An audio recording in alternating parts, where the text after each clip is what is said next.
Salut à tous, j'espère que vous allez bien. Aujourd'hui, je vais vous raconter une histoire ancienne bien sordide, puisqu'il s'agit de l'histoire de Jeanne Weber, une potentielle tueuse en série française du début du XXe siècle, qu'on a surnommée l'ogresse de la Goutte d'Or. Je suis sûre que plein d'entre vous avaient déjà au moins entendu ce nom, mais on va se plonger en détail dans cette affaire passionnante. Alors comme d'habitude, je vous laisse vous installer bien confortablement, éteindre vos lumières, et dès que vous êtes prêts, c'est parti.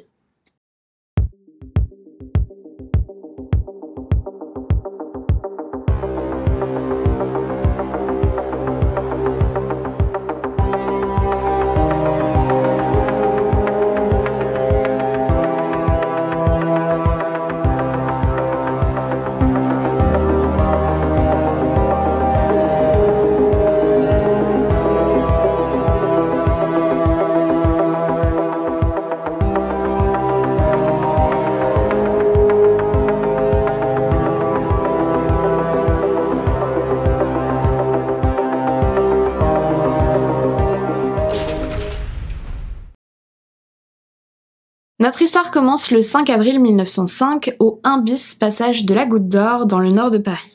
Madame Charles Weber, Charles c'est en fait le prénom de son mari, mais par convenance à l'époque on appelait les femmes non seulement par le nom mais aussi le prénom de leur époux. Madame Charles Weber donc rend visite à sa belle-sœur Jeanne et comme elle a une course à faire dans le quartier, elle lui dépose son fils Maurice qui n'a qu'1 an et demi pour le faire garder un petit moment. À son retour, une bien mauvaise surprise attend Madame Weber. Elle retrouve son bébé allongé sur le sol, en mauvais point, poussant des râles inquiétants. Il a d'étranges ecchymoses sur le cou et Jeanne, la belle-sœur, est debout sur lui avec une expression folle sur le visage. La mère affolée emmène en vitesse l'enfant aux urgences de l'hôpital Bretonneau. Là-bas, un interne en médecine lui indique que les traces sur le cou de Maurice ont tout l'air d'être des marques de strangulation. Madame Charles Weber tombe des nues. Mais bien vite, cette affreuse révélation va prendre un sens encore plus dramatique. Il faut dire que la famille Weber a été frappée d'une terrible malédiction. Tous les enfants sont décédés brutalement, les uns après les autres, ces derniers mois. Au début de l'année 1905, c'est la petite Georgette Weber, encore bébé, qui a été retrouvée agonisante dans son berceau, le visage violet, alors qu'elle était gardée par sa tante Jeanne. Le médecin dépêché sur place avait conclu à une pleurésie foudroyante, c'est une inflammation de la plèvre, une membrane qui recouvre les poumons. 8 jours plus tard, c'est Suzanne, la grande sœur de Georgette, qui décède elle aussi, sans crier gare. Le médecin, qu'on rappelle, refuse de signer le certificat de décès car selon lui, les deux morts aussi rapprochées semblent étranges. Le commissaire de quartier est alerté de l'affaire et après autopsie, il est établi que la petite fille est décédée suite à des convulsions et d'une congestion au cœur, dont l'origine reste inexpliquée et l'affaire est classée sans suite. Le 25 mars, Jeanne s'occupe de garder Germaine, 7 mois, l'enfant de son beau-frère Léon Weber et de sa femme Charlotte. À leur retour, il trouve la petite en difficulté respiratoire. Pour le médecin qui se déplace, la petite est victime d'une crise de suffocation. Il ne relève pas les marques rouges qu'elle présente au niveau du cou. Il faut dire que la petite souffrait déjà depuis quelque temps d'une bronchopneumonie, ce qui explique peut-être pourquoi les parents acceptent alors ce diagnostic avec résignation. Toute la famille se rassemble au chevet de la petite. Le lendemain, c'est Jeanne qui garde l'enfant qui s'est accrochée à la vie durant toute la nuit. Germaine semble même commencer à mieux se porter, mais durant la journée, la petite, laissée seule avec Jeanne, perd la vie. La cause du décès sera attribuée à la diphtérie, sans qu'aucune autre piste ne soit évoquée. Inexorablement, la malédiction des Weber va se poursuivre. Ce n'est qu'à peine 2 jours plus tard que Marcel, le fils de Jeanne Weber et de son époux Jean, succombe lui aussi d'une affection de la gorge ayant entraîné une gêne respiratoire. Ce n'est malheureusement pas le premier enfant du couple à perdre la vie. 2 autres enfants de Jeanne et Jean étaient déjà décédés quelques années plus tôt. L'un, Rémi, est mort à 3 mois et l'autre, une petite fille, est morte-née quelques années plus tard. Alors, sachant tout ça, vous vous doutez bien que le 5 avril, lorsque la maman de Maurice apprend à l'hôpital que son fils présente d'évidentes marques de strangulation autour du cou, elle fait presque immédiatement le lien avec la présence systématique de Jeanne auprès de tous les enfants ayant perdu la vie ces derniers temps dans la famille. La jeune femme se rend en vitesse auprès de tous les frères Weber pour leur raconter les nouvelles et leur exposer sa théorie. Toute la famille est sous le choc. Pas un seul instant ils n'ont soupçonné Jeanne depuis le début des drames. Malgré sa présence, malgré les signes qui peuvent nous sembler à nous si évidents, pour eux, Jeanne était un membre fiable et solide de la famille. Elle était présente à chaque enterrement, elle marchait derrière le corbillard aux côtés de ses belles-sœurs en pleurant les petits êtres innocents qui avaient perdu la vie. Elle avait l'air sincèrement bouleversée, touchée en plein cœur par cet enchaînement injuste. Non, vraiment, personne chez les Weber n'avait eu le moindre doute sur Jeanne, jusqu'à cet instant. Jamais dans la maison, personne n'a soupçonné Madame Weber d'avoir volontairement donné la mort à ses propres enfants et à ses neveux et nièces. C'est une personne d'une grande douceur, et bien qu'elle fût un peu faible d'esprit, on la considérait ici comme inoffensive. Aujourd'hui encore, ses voisins se refusent à croire qu'elle a commis les crimes monstrueux dont on l'accuse, dit la concierge de l'immeuble au 1 bis passage de la Goutte d'Or. Et puis, il faut dire aussi qu'à cette époque, la mortalité infantile était bien plus élevée qu'aujourd'hui. Perdre un enfant en bas âge n'a jamais été facile, mais c'était horriblement banal. Alors les soupçons ne se sont pas éveillés aussi vite qu'ils le feraient aujourd'hui. Mais à présent, il n'est plus question de se voiler la face. Après 3 jours d'hésitation, les Weber font part de leurs doutes au commissaire de quartier qui convoque Jeanne Weber en interrogatoire. Les réponses de Jeanne aux questions des policiers sont si incohérentes qu'elle est finalement conduite à l'infirmerie du dépôt. Par la suite, elle est mise en liberté provisoire par monsieur Lédet, le juge d'instruction chargé de l'affaire. Quelques jours après, elle est à nouveau convoquée et cette fois, elle est officiellement accusée des meurtres. Jeanne Weber est offusquée. Selon elle, ce sont ses belles-sœurs qui ont menti pour se débarrasser d'elle, car elle pense qu'elle la déteste depuis toujours. Mais malgré ces dénégations, Jeanne Weber est enfermée à la prison pour femmes de Saint-Lazare dans l'attente de son procès. Durant cette période, les corps des enfants sont exhumés afin d'être autopsiés. Le procès de Jeanne Weber débute le 29 janvier 1906 aux Assises de la Seine. Elle comparaît pour 8 meurtres d'enfants, dont plusieurs sont les siens. Pendant 2 jours, les témoins vont se succéder à la barre et les récits qu'ils font sont vraiment très accablants pour celle que la presse a désormais surnommée l'ogresse de la Goutte d'Or ou encore l'étrangleuse d'enfants de Montmartre. Devant les grilles du palais de justice, une foule s'est massée pour réclamer la condamnation à mort de l'accusé, mais tout n'est pas joué. Les enjeux du procès sont énormes. Jeanne Weber risque la peine capitale. « Je ne suis pas coupable et toute cette histoire affreuse n'est qu'un tissu de mensonges et de racontars. Je subis le martyre d'une innocente », déclare Jeanne Weber. Son avocat, Henri Robert, se démène pour prouver l'innocence de sa cliente. On dit même qu'il lamine le dossier d'accusation.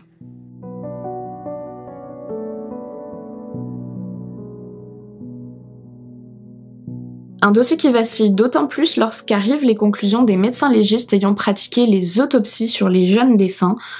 Dans leurs observations, ils n'ont pas pu confirmer les marques de strangulation et les analyses toxicologiques n'ont pas apporté plus de réponses. Ainsi, il leur est impossible de confirmer les meurtres des enfants et ils optent pour le verdict étonnant de la mort naturelle. Ce sont très probablement ces conclusions qui vont peser le plus lourd dans la balance et conduire à l'issue surprenante de ce procès. Jeanne Weber est acquittée le 6 février 1906. Elle ressort du tribunal en femme libre, mais également en victime. L'opinion publique est de son côté et elle bénéficie d'une campagne de réhabilitation dans la presse. Malgré tout, la vie de Jeanne Weber n'est pas toute rose après son procès. Son mari et sa famille la méprisent. Ils ne croient plus en son innocence depuis bien longtemps. Les habitants du quartier de la Goutte d'Or non plus. D'ailleurs, elle n'y est plus la bienvenue. Jeanne Weber est perdue. Elle fait une tentative de suicide qui la conduit à l'hôpital. Une fois remise sur pied, elle décide de fuir Paris et de recommencer une nouvelle vie. Elle change carrément de nom, se fait dorénavant appeler Jeanne Glaise et part s'installer dans le département de l'Indre après avoir fait la rencontre de Sylvain Bavouzet, un cultivateur veuf touché par son histoire et convaincu de son innocence. Bavouzet propose à Jeanne de le rejoindre chez lui, où elle s'installe le 13 mars 1907, et elle devient maîtresse de maison tout en se faisant passer pour la cousine de l'agriculteur. Elle a notamment pour tâche de s'occuper de ses 3 enfants. Pendant un mois, tout se passe bien entre Sylvain, Jeanne et les 3 enfants. Ces derniers ne se posent pas plus de questions sur l'arrivée de cette cousine qu'ils ne connaissaient pas. Elle est sympathique et c'est finalement tout ce qui les intéresse. Le 17 avril, Auguste, 9 ans, le plus jeune des 3 enfants, décède subitement, après être resté seul avec Jeanne. Le médecin qui vient constater le décès estime la mort suspecte et demande une autopsie avant de signer le certificat de décès. Mais l'autopsie ne donnera rien. Le cultivateur, lui, est le seul à connaître la véritable identité de cette soi-disant Jeanne Glaise. Forcément, il a des doutes qu'il finit par confier à sa fille la plus âgée. Cette dernière entreprend des recherches et retrouve des articles de presse évoquant l'affaire de Jeanne Weber, la fameuse ogresse de la Goutte d'Or. Vous vous imaginez combien elle est horrifiée lorsqu'elle découvre l'identité de cette femme qui s'est immiscée dans leur foyer depuis à peine un mois. La jeune fille file immédiatement chez les gendarmes pour les avertir que la cousine de son père n'est autre que la fameuse Jeanne Weber qui a tant fait parler d'elle dans la presse. Le parquet de Châteauroux demande alors la réouverture de l'enquête et ordonne une seconde autopsie du corps du petit garçon. Malheureusement, encore une fois, les conclusions restent vagues. Nous n'affirmons pas que la mort est la conséquence de violences, mais c'est probable. Jeanne Weber est arrêtée et mise en examen pour le meurtre d'Auguste Bavouzet. Son avocat, maître Henri Robert, est à nouveau à ses côtés pour la défendre. Elle est placée en détention provisoire à la maison d'arrêt de Châteauroux, où elle restera pendant 8 mois jusqu'au 6 janvier 1908, lorsque les charges retenues contre elle sont abandonnées et que le non-lieu est prononcé.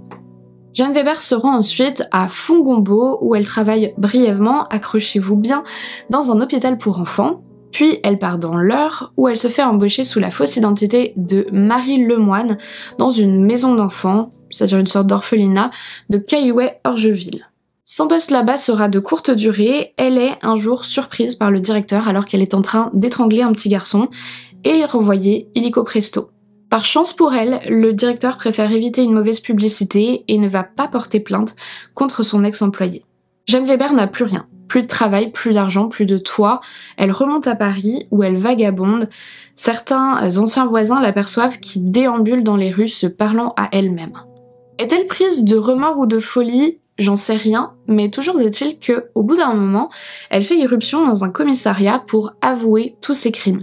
Les meurtres d'Auguste Bavouzet et aussi de ses neveux, nièces et de ses enfants. Et que font les policiers ? Eh bien, ils refusent de rouvrir l'enquête. Elle fait quand même un bref passage à la prison pour femmes de Saint-Lazare avant d'être remise en liberté. Jeanne Weber est arrêtée à nouveau quelques jours plus tard pour vagabondage et est internée à l'asile de Nanterre. Mais les médecins, eux, estiment qu'elle est saine d'esprit et la relâchent dans la nature.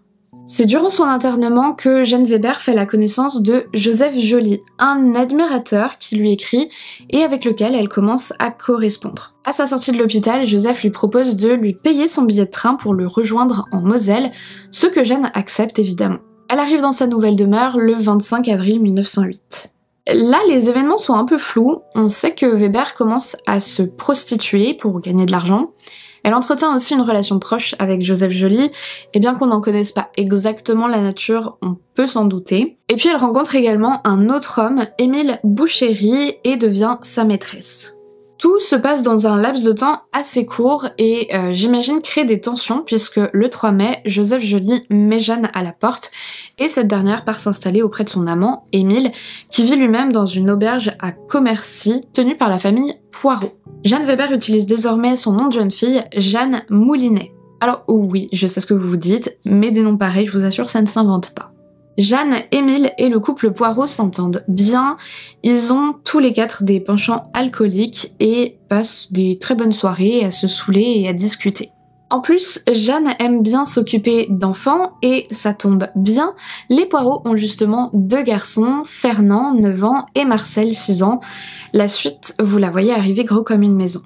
Nous sommes le 10 mai 1908 et Jeanne se propose très gentiment de garder le petit Marcel pendant que ses parents travaillent le soir dans leur auberge.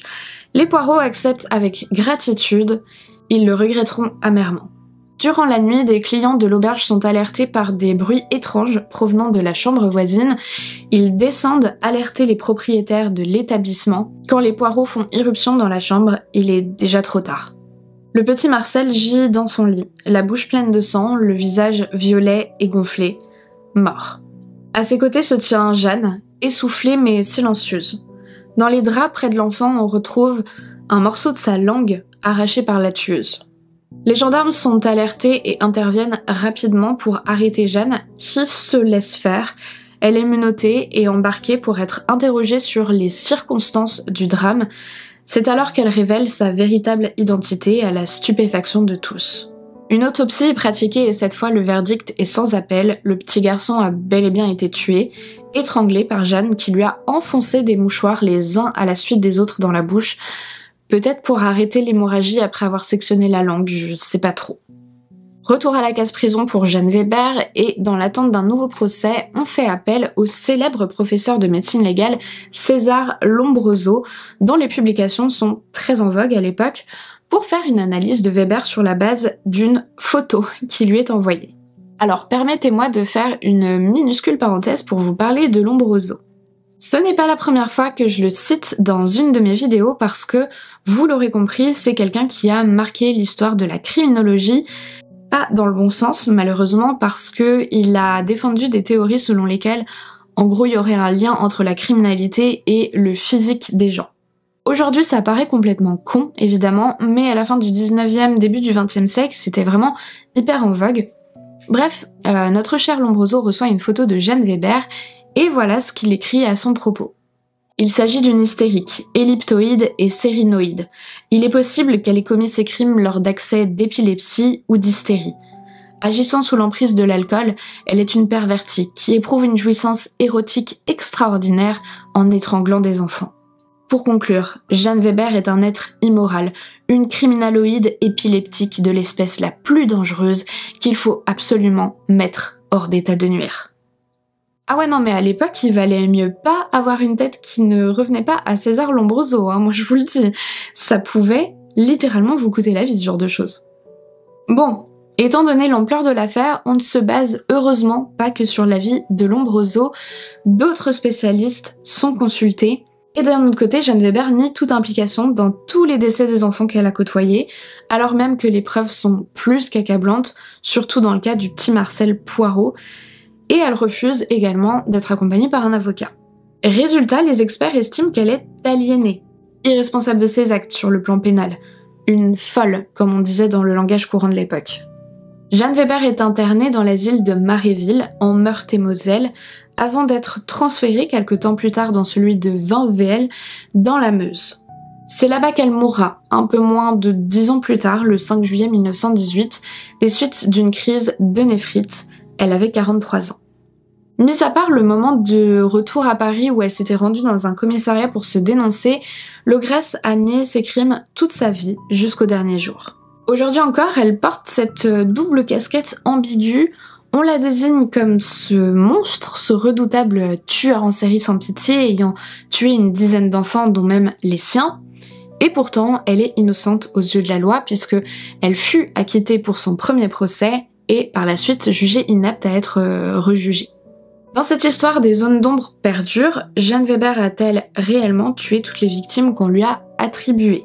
Pour certains, ça ne fait aucun doute, tandis que pour d'autres, elle a peut-être réellement été une victime de concours de circonstances, d'une malchance extraordinaire, au point de lui faire perdre la raison et de se mettre réellement à tuer à la fin. Personnellement, j'aurais tendance à penser qu'elle était réellement à l'origine de la plupart des décès qui lui ont été attribués. Il ne faut pas oublier qu'à l'époque, au début du XXe siècle, la criminologie n'en était qu'à ses débuts. Il y avait beaucoup de préjugés sur le profil des criminels, comme on a pu le voir là avec Lombroso par exemple, mais aussi sur celui des innocents. Les femmes étaient très souvent considérées comme incapables de se montrer aussi violentes et barbares. On croyait énormément, encore plus que maintenant, à ce qu'on appelle l'instinct maternel, à la douceur des femmes, à une forme de candeur et d'innocence finalement, ce qui a permis, je crois, à beaucoup de femmes criminelles de passer entre les mailles de la justice et à être acquittées alors même que toutes les preuves étaient contre elles. C'est quand même une sorte de discrimination positive, si je peux me permettre. Ça reste une discrimination sexiste au final. Maintenant, vous allez me dire, mais si Jeanne Weber était vraiment la meurtrière que je vous ai décrite dans cette vidéo, quelles étaient ses motivations? Était-elle réellement aliénée ou est-ce qu'on peut trouver une autre explication à ses passages à l'acte? Pour ça, on va s'intéresser au parcours de Jeanne Weber, de son enfance à son mariage avec Jean. Jeanne Moulinet est née le 7 octobre 1874 à Quérity, un petit village de pêcheurs près de Paimpol, dans les Côtes d'Armor. Elle grandit dans cette famille modeste parmi ses 4 frères et sœurs, puis, quand elle atteint les 15 ans, il est temps pour elle de quitter le nid familial pour partir à la ville chercher du travail. Ses pas l'amènent jusqu'à la gare où, après avoir déboursé 25 francs, elle prend place à bord d'un train direction Paris. La capitale est synonyme d'espoir, celui de trouver un bon travail, correctement payé, dans une maison de bonne famille. Et c'est en effet ce qui se passe. Jeanne Moulinet est embauchée comme bonne chez Monsieur Robert, un architecte vivant rue de Clichy. Malgré le peu d'éducation qu'elle a reçue, elle savait presque pas lire ni écrire, Jeanne s'occupe à merveille de la maison et des nombreux enfants de son patron pendant 2 ans. La femme de ce dernier est d'ailleurs enchantée. Monsieur Robert aussi, d'ailleurs. Le regard qu'il pose sur la bonne n'est pas seulement professionnel. Bien vite, il prend l'habitude de rejoindre Jeanne dans sa petite chambre de bonne et... je vais pas vous faire un dessin. La petite Bretonne a tout juste 17 ans, lui, il en a passé 40. Ça a beau être une autre époque, rien n'est sain dans cette situation. Jeanne, elle, est persuadée d'être amoureuse de son patron. Peut-être l'est-elle réellement d'ailleurs, parce que à son âge, on est vraiment très vulnérable. Et puis, ce qui devait arriver arriva. Un beau jour, Jeanne doit se rendre à l'évidence, elle est enceinte. Monsieur Robert se charge de lui prendre rendez-vous chez un ami médecin et il paye pour un avortement en toute discrétion. Peu de temps après, il renvoie Jeanne sans explication, elle a tout juste 18 ans. La jeune fille se retrouve soudain rejetée, sans travail, sans son amoureux, sans bébé, le cœur brisé. Comme elle est débrouillarde, elle retrouve rapidement un emploi dans une nouvelle maison. Ça, c'était la partie facile à remplacer. Pour le reste, par contre, c'est aussi environ à cette période qu'elle va faire la rencontre de Jean Weber. Il est camionneur et en gros il parcourt la France chaque semaine à bord de sa voiture tractée par des chevaux. Il est un peu rustre et alcoolique, mais point positif, lui aussi est breton. Alors on peut pas dire que ce soit le coup de foudre du côté de Jeanne, mais elle accepte de le voir de temps en temps après le travail. Un dimanche, Jean emmène Jeanne canoter sur la Marne. Il a trouvé une place bien payée au chemin de fer du Nord. Il n'aura donc plus à quitter Paris. Alors il demande à Jeanne si elle veut bien l'épouser et elle accepte, sans effusion, sans véritable joie, juste parce que, après tout, pourquoi pas. Et c'est ainsi qu'en 1893, Jeanne Moulinet devient Jeanne Weber. Le couple s'installe dans un petit appartement du Nord parisien, rue Pajol. Jeanne tombe enceinte et donne naissance à un petit garçon, Rémi. L'enfant vivra 3 mois et demi. Un décès rapide dont on ne sait rien. S'agit-il d'une tragédie ou est-ce là le premier meurtre de Jeanne? Personne ne pourra jamais le dire. Puis en 1896, Jeanne accouche d'une petite fille mort-née. En 1898, le destin semble enfin sourire aux Weber. Marcel naît pour le plus grand bonheur de Jean, qui espérait de tout cœur fonder une famille. Jeanne, elle, ne porte visiblement pas grand intérêt à son fils. En tout cas, c'est ce qui a été dit après coup. Alors il est difficile de savoir à quel point ces témoignages sont fiables ou non. En tout cas, c'est aussi à partir de ce moment-là qu'elle va vraiment se rapprocher de ses belles-sœurs et qu'elles vont fréquemment garder les enfants des unes des autres pour se rendre service. C'est d'ailleurs pour se rapprocher du frère de Jean et de sa femme que les Weber déménagent dans l'appartement du passage de la Goutte d'Or à la toute fin des années 1800. Le 31 décembre 1902, Jeanne propose à son voisin, Alphonse Alexandre, qui est veuf, de s'occuper de sa petite Lucie pour la journée. Lorsqu'il rentre chez lui en fin d'après-midi, il retrouve l'enfant extrêmement mal en point. Elle décédera dans les heures suivantes de ce que les médecins considéreront avoir été une pneumonie aiguë. À peine quelques mois plus tard, au début de l'année 1903, c'est une autre petite fille, Marcelle Potaya, qui perd la vie après qu'elle ait passé quelques heures aux soins de Jeanne Weber. Et voilà, on en arrive en l'an 1905 et ce que je vous ai raconté au début de cette vidéo. Est-ce que ces informations ont pu nous permettre de comprendre les passages à l'acte meurtrier de Jeanne Weber? Eh ben, pas vraiment. mais elle nous donne des pistes intéressantes pour élaborer des hypothèses. Pour ce qui est de l'aliénation, tout d'abord, je vous rappelle que Jeanne Weber n'a pas été jugée car les experts ont estimé qu'elle était folle et que sa place se trouvait en hôpital psychiatrique. Je suis persuadée qu'aujourd'hui, les conclusions psychiatriques seraient bien différentes. D'ailleurs, déjà à l'époque, les médecins n'étaient pas tous d'accord avec ces conclusions, comme par exemple le docteur Thierry qui a déclaré le 27 décembre 1908 « J'ai examiné Jeanne Weber à la prison de Saint-Mihiel et jamais je n'ai rencontré une détenue aussi calme, aussi paisible, aussi peu troublée de l'accusation terrible qui pesait sur elle.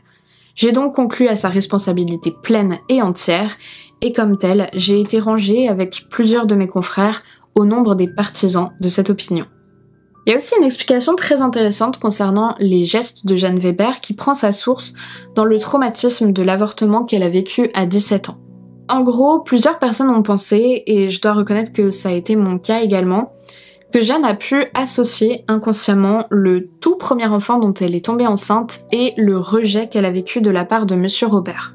Tous les meurtres qui sont arrivés ensuite auraient donc été des répétitions symboliques et inconscientes d'un acte désespéré visant à étouffer la menace que cet enfant représentait, que c'était un obstacle qu'il a finalement été dans leur histoire d'amour. Alors je mets beaucoup de guillemets à amour parce qu'évidemment je le considère pas comme ça, mais je pense que c'était ce qu'elle pensait elle. Alors évidemment ça n'excuse absolument rien de ce qu'elle a pu commettre. Et puis en plus, c'est vraiment qu'une hypothèse parmi d'autres, hein. Si ça se trouve, c'était une psychopathe ultra sadique, ou alors elle avait vraiment d'énormes troubles psychiatriques qui lui ont fait perdre contact avec la réalité, ou même peut-être qu'elle n'a pas commis tous les crimes qui lui ont été attribués. Aujourd'hui, trop de temps est passé et on pourra jamais affirmer avec certitude que c'était telle ou telle explication malheureusement. Moi, je vous ai donné mon ressenti. Je pense pas qu'elle était aliénée, en tout cas pas au point de pas savoir ce qu'elle faisait. Je pense qu'elle a commis tous ces crimes, dirigés par très probablement une dimension sadique, un plaisir de dominer quelqu'un de plus vulnérable que soi, le sentiment d'avoir le pouvoir ultime qui est celui quand même d'accorder la vie ou de délivrer la mort, et c'est un petit peu se prendre pour Dieu finalement, et qu'inconsciemment elle a pu aussi être motivée par ce trauma lié à l'avortement et à la rupture de son premier amour. J'ai hâte de lire vos théories sur ce cas, donc vraiment n'hésitez pas à m'en faire part dans les commentaires. On est arrivé à la fin de cette vidéo. Encore une fois, merci infiniment de m'avoir écouté jusqu'ici. J'espère que mon travail vous a plu et vous a appris des choses sur cette affaire. Moi, je vous fais plein de gros bisous et je vous dis à très vite. Alors, probablement dans 2 semaines encore une fois. Je tiens vraiment à m'excuser pour cette présence qui va être un petit peu en pointillé pendant quelques temps. Je suis débordée de travail en ce moment et je préfère honnêtement vous sortir des bonnes vidéos un petit peu moins souvent plutôt que du travail bâclé. Dans tous les cas, on se retrouve tout bientôt. Et puis en attendant, eh bien, comme d'habitude, n'oubliez surtout pas de rallumer vos lumières. But I won't be afraid of these cold lines on my face, for they may lead me to a better place. Will you remember what I've done? Will you remember